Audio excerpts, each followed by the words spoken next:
Samedi 23 septembre prochain auront lieu dans de nombreuses villes de grandes marches contre les violences policières. Pourquoi ces marches? D'abord parce que la police est un problème.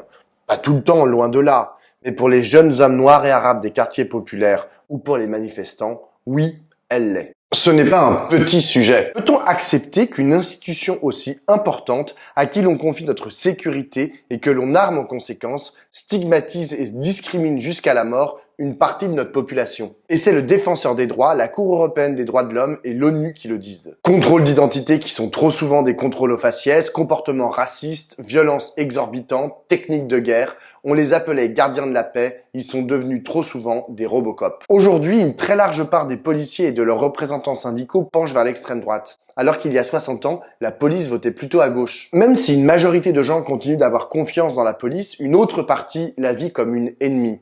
Peut-on accepter une telle situation? C'est particulièrement dangereux, car il y a de fortes chances que tout s'y perde, générant souffrance et mort. Il nous faut donc revenir à une police républicaine. Mais le problème est que l'on s'est habitué à ce que l'État ne soit plus protecteur, que les services publics disparaissent ou ne marchent pas, que les ghettos urbains existeront de toute éternité. Et donc, on s'imagine que la violence de la police est une fatalité. Mais au fond, la question est la suivante. Est-ce que la police défend l'ordre établi ou protège les citoyens et la République? C'est ça le véritable enjeu des manifestations de samedi, et j'y serai.